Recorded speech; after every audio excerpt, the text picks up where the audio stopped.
Prions le Seigneur. Père, nous voici tes enfants rassemblés en ce lieu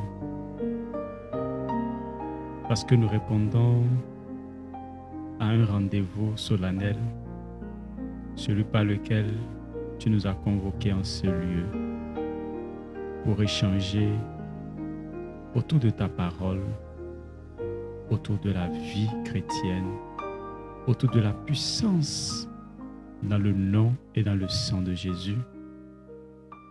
Nous sommes convaincus, Seigneur, que ces moments sont des moments que toi-même tu as planifiés dans ton agenda spirituel, dans ton agenda céleste, afin que nous puissions aborder ces questions et que le peuple de Dieu soit affermi et que le peuple de Dieu retrouve le chemin de la puissance au travers de ton sang et au travers de ton nom.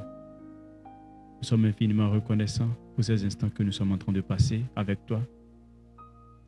Nous avons la ferme conviction que ces moments précieux que nous passons avec ton esprit sont des moments de victoire, sont des moments d'édification, sont des moments qui vont toucher et transformer la vie de plusieurs personnes, sont des moments qui vont impacter la vie de plusieurs personnes. C'est pourquoi nous nous réjouissons déjà d'avance pour ce que tu as déjà fait au travers de ces moments. Nous nous réjouissons également parce que ces moments ne seront pas des moments qui vont s'arrêter dans le temps, mais ces moments d'échange seront des moments qui vont impacter dans le temps présent et dans le temps futur. C'est pourquoi nous te disons infiniment merci, Père. Merci, Seigneur. Gloire Jésus, reçois la gloire de tout ce qui se fera. Pas nous, mais à toi seule la gloire. Au nom de Jésus. Amen. Amen. Shalom, bien-aimés, flambeaux et lumières du Seigneur, chers frères et sœurs.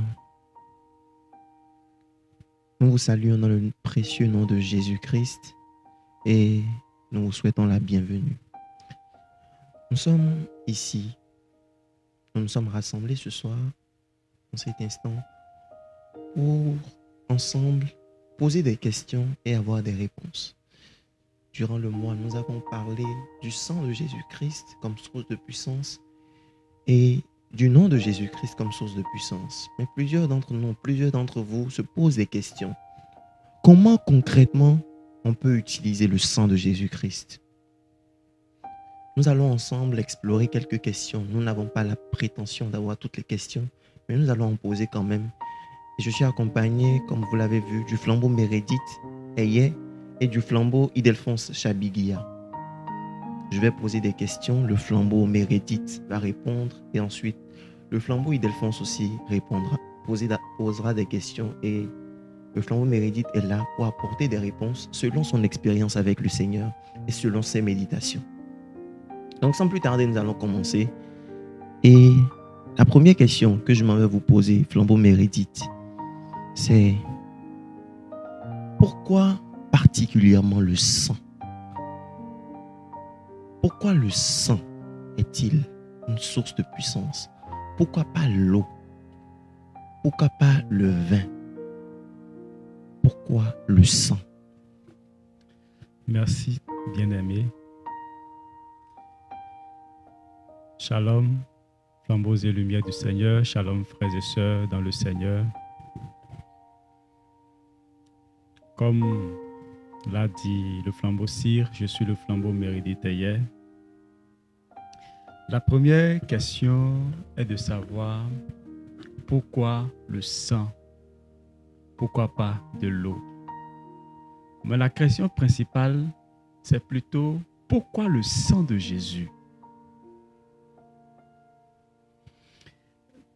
Parlant de sang, je dirais d'abord que depuis le livre de la Genèse, nous avons vu le sang couler pour la première fois après que Adam et Ève ont eu à pécher. Après le péché d'Adam et Ève, nous savons que la mort devait intervenir. puisque le Seigneur avait dit à Adam et Ève, si vous mangez du fruit, vous mourrez. Alors, lorsque Adam et Ève ont mangé le fruit défendu par Dieu, la mort, la condamnation, ils étaient en même temps condamnés à la mort. Ils s'étaient retrouvés nus, alors qu'ils l'étaient. Et pour couvrir cette nudité, le Père a pris un animal, il a sacrifié un animal et il a vêtu Adam et Ève de la peau de cet animal. Ce premier acte que Dieu a fait dans le jardin d'Éden était le premier acte de sacrifice qui a permis à ce que le sang coule. Et ce sang qui a coulé a permis d'épargner un tant soit peu Adam et Ève de cette mort brutale. Lorsque nous parcourons toujours le livre de Genèse, nous allons remarquer également que le premier sacrifice que l'humain a fait et que Dieu a agréé était un sacrifice qui a permis de faire couler le sang. C'était celui que Abel avait eu à faire. Et nous avons remarqué une chose, lorsque Abel a fait le sacrifice et que le sang a coulé, non seulement Dieu a agréé le cœur d'Abel, mais il a également agréé le sacrifice d'Abel. Au temps de Moïse, avant même que la loi n'intervienne, au moment où la mort devait intervenir et tuer tous les premiers-nés d'Égypte, Dieu a donné une instruction très claire et très ferme. Il dit que dans chaque famille, on tue un agneau, un jeune agneau, et que le sang soit répandu sur le linteau et sur le poteau de chaque porte. Et lorsque la mort viendra à ce niveau, la mort passera parce que le sang serait déjà versé. Alors, la mort recherche quoi? La mort veut tuer une personne, mais le sang représente déjà la mort. Le sang signifie déjà que quelqu'un est déjà mort. Une personne a déjà versé son sang, donc la mort n'avait plus de pouvoir pour intervenir sur celui qui est déjà mort. De la même manière, lorsque les enfants d'Israël sont entrés dans le désert, le Seigneur, en donnant la loi, a dit qu'il y a des sacrifices à faire pour l'expiation des fautes et des péchés et des fautes, qui est l'image de ce que Jésus va venir faire plus tard. Et pour l'expiation des fautes, ce que le Seigneur a instruit, c'est que des taureaux, des bœufs devaient être sacrifiés.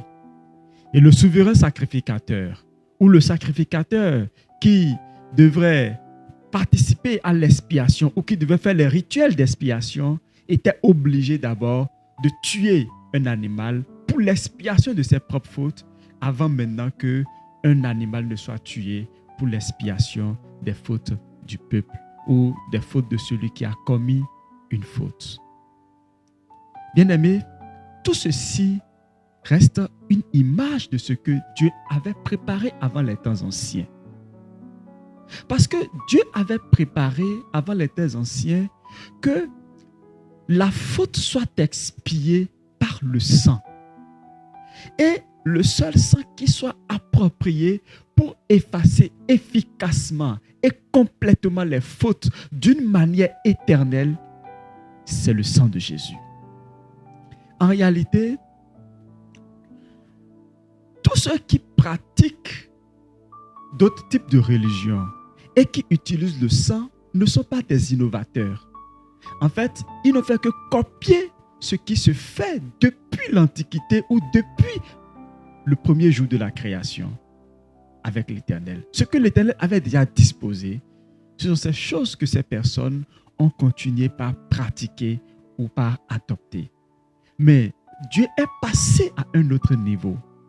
Entre-temps, le sang qui devait être utilisé devait être un sang physique qu'on pouvait toucher, qui pouvait être versé à vue d'œil humain. Mais aujourd'hui, Dieu a amené les choses sur un plan spirituel où le sang matériel qui était utilisé dans le domaine spirituel n'est plus utilisé, mais aujourd'hui, le sang qui doit être utilisé est un sang spirituel. Et le sang spirituel qui existe, qui n'est jamais périmé, c'est le seul sang de Jésus. Et ce sang, c'est celui qui a été versé sur la croix de Golgotha pour que vous, moi et tout le monde entier puissent jouir de la puissance de ce sang. Et ce sang a d'abord pour rôle de nous racheter. Ce sang a pour rôle d'effacer nos péchés, de payer le prix, c'est le prix de c'est la rançon pour que nos fautes soient pardonnées, pour que le péché soit expié. Bien-aimés, peu importe ce que nous faisons, peu importe le type de jeûne que nous faisons, peu importe le type de prière que nous faisons, peu importe le nombre de veillées que nous faisons, tant que le sang n'intervient pas, le péché reste collé à nous. Et tant que le péché reste collé à nous, la mort reste également collée à nous. Alors, pour toute personne qui veut quitter la mort pour la vie, qui veut quitter le péché pour la vie de sainteté, cette personne est obligée, ce n'est pas négociable, cette personne est obligée de passer par le sang de Jésus, qui est le sang que Dieu a destiné pour effacer, pour payer le prix, la rançon pour le pardon de nos péchés et le pardon des péchés du monde entier. Pas seulement pour une époque, pas seulement pour un temps, mais c'est pour toutes les générations et c'est pour tout le temps. Et toute personne qui vient vers le sang de Jésus obtient miséricorde auprès de Dieu. Merci. Merci Flambeau Bénédicte. Le sang de Jésus a été versé pour effacer nos péchés. Merci pour nous avoir éclaircis. La seconde question est de savoir, est-ce que le sang de Jésus a été seulement versé pour effacer nos péchés ou bien le sang de Jésus a encore d'autres rôles à jouer dans la vie d'un chrétien? Bien plus que seulement effacer les péchés, le sang de Jésus, d'abord, efface de nos mémoires la conscience des œuvres mortes, la conscience du péché. Lorsque le sang de Jésus te purifie, non seulement il te purifie, mais il purifie également ta conscience. De sorte que le pécheur ne se voit plus condamné, mais il se retrouve justifié par ce sang. Parce que, bien que étant pardonné, bien que le sang ait payé le prix, imaginons que vous me devez et que je viens payer, ou bien quelqu'un d'autre vient payer la dette que vous me devez. Mais si dans votre conscience, vous avez encore la conscience d'être un débiteur envers moi, vous ne serez pas en paix vis-à-vis de moi. Mais lorsque vous avez l'information, lorsque votre conscience sait désormais que le montant que vous me devez a été payé et que vous êtes désormais libre, alors en face de moi, vous êtes libre. C'est de la même manière que lorsque le sang de Jésus expie la faute, expie votre péché ou paye le prix de votre péché, ce sang se charge également de purifier votre conscience. Et c'est ce que l'auteur du livre des Hébreux au chapitre 9, verset 14 dit. Il dit, combien plus le sang de Christ qui par un esprit éternel s'est offert lui-même sans tâche à Dieu, purifiera-t-il votre conscience de quoi? Des œuvres mortes, afin que vous servez le Dieu vivant. À partir de cet instant, votre conscience est purifiée. Vous vous sentez justifié. Vous pouvez vous approcher désormais de Dieu sans avoir la conscience d'être sale devant lui, mais avec une conscience d'être justifié, d'être saint. Après cela, je voudrais juste aborder un second aspect. Le sang de Jésus est également un sang qui donne la victoire. Parce que dans le livre d'Apocalypse, il a dit, ils l'ont vaincu à cause du sang de Jésus et à cause de la parole de leur témoignage. Le sang de Jésus n'est pas un instrument, mais le sang de Jésus est une puissance qui permet d'avoir la victoire d'abord sur la mort. Parce que lorsque la mort vient et que la mort voit le sang, la mort est vaincue. Elle n'a plus de puissance pour atteindre celui qui est versé ou celui qui est dans le sang de Jésus. Alors dans ce cas, celui qui a la protection du sang, a la victoire sur la mort, a la victoire sur le péché, a la victoire sur la maladie, a la victoire sur les défis. Combien plus ce sang est encore précieux aujourd'hui pour chacun de nous. Bien-aimés, si le sang de Jésus a pu permettre de sauver les enfants d'Israël en Égypte, ce sang est encore capable aujourd'hui de sauver toutes les personnes qui sont guettées par la mort, toutes les personnes qui sont embrigadées par la mort. Le sang de Jésus reste aussi efficace le premier jour qu'aujourd'hui. Merci, Frère Meredith. Vous avez dit que le sang de Jésus n'est pas un instrument. Alors aujourd'hui, comment les chrétiens peuvent utiliser le sang de Jésus pour avoir cette victoire dont vous nous avez parlé? Merci. Le sang de Jésus ne peut d'abord être utilisé que par quelqu'un qui croit au Christ, au Seigneur Jésus. Parce que si vous ne croyez pas au Christ, en tant que fils de Dieu, venu sur terre, vous ne pouvez pas croire en la puissance de son sang. D'abord, si nous croyons que Jésus est le Fils de Dieu, nous pouvons alors croire en la puissance de son sang.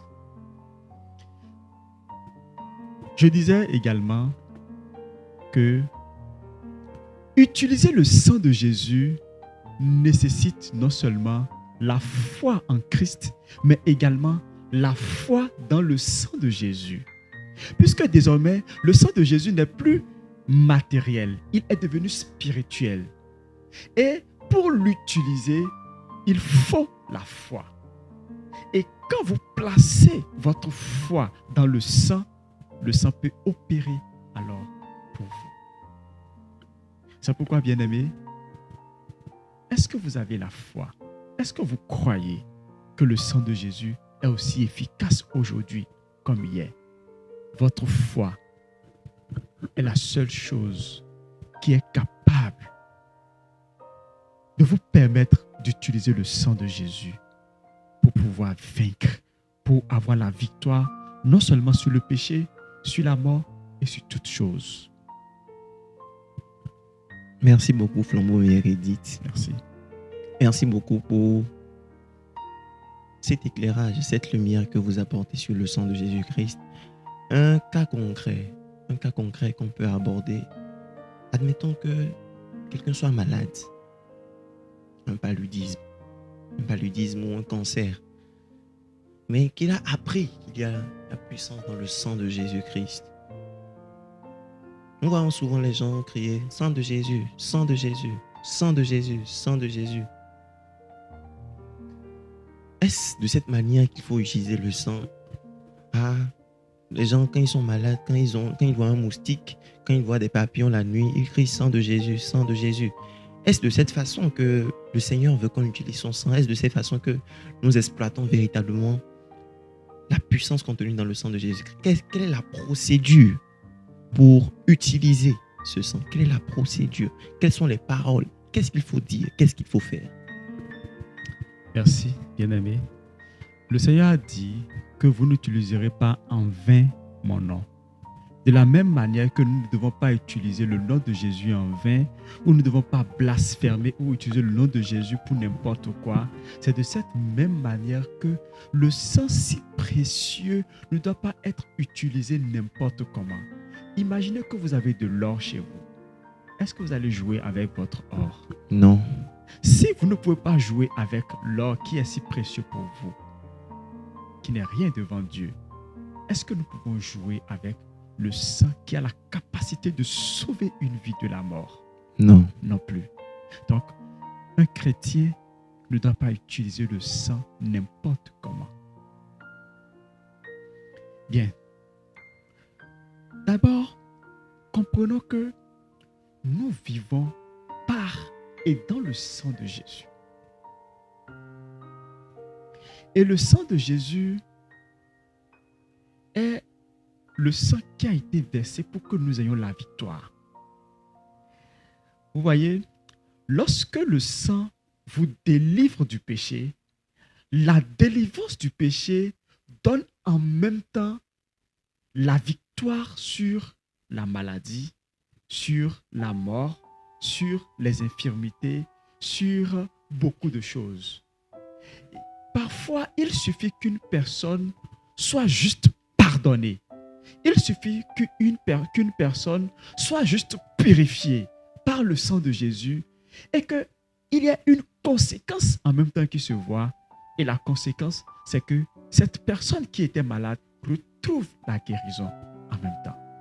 Donc, le sang de Jésus qui est capable, dans un premier temps, de façon principale, pour nous délivrer de la puissance du péché, est également, par conséquence, capable de nous donner la victoire sur la maladie, sur les situations de la vie. Mais nous ne devons pas utiliser ce sang pour dire à chaque occasion, à chaque instant, sang de Jésus, nous voyons un moustique, sang de Jésus, nous voyons ci, sang de Jésus, nous sautons, sang de Jésus. Non. Mais nous devons avoir la conscience d'être permanemment dans le sang de Jésus, afin que ce sang soit toujours efficace pour nous. Notre foi ne doit pas être une foi qui oscille, mais notre foi doit être maintenue dans le précieux nom de Jésus et dans le sang précieux de Jésus. Merci beaucoup, Flambeau Mérédite. Merci. Merci beaucoup. J'espère, frères et sœurs, que nous avons tous été édifiés et que des réponses ont été données à nos préoccupations. Nous allons prier. Flambeau Mérédite, nous allons prier pour clôturer ce moment. Père, nous savons que nous n'avons pas abordé toutes les questions relatives à ton sang et à ton nom. Nous n'avons juste commencé que donner quelques aperçus de la puissance qui existe dans ton sang. Nous sommes infiniment reconnaissants pour ce premier numéro. Merci, Seigneur. Nous savons, Seigneur, que c'est ta volonté, c'est ton désir que les vies soient bâties au travers de ta parole. C'est pourquoi nous te disons infiniment merci pour cette opportunité que tu nous donnes Merci, de Seigneur. pouvoir dire quelques mots sur ton sang. Et nous avons cette ferme conviction que ces quelques mots que nous avons partagés édifieront plus d'un, édifieront le corps de Christ. Amen. C'est pourquoi, Père, nous nous réjouissons de ce que ton nom a été glorifié au travers de cette émission et que cette émission permettra de bâtir encore des vies. Amen. Merci Jésus Merci, pour Seigneur. ton amour pour nous. Reçois la gloire au nom de Jésus. Amen. Amen. Merci Flambeau Ildefonse d'avoir été la partie. Merci Flambeau Mérédite. À bientôt chez vous. Merci beaucoup.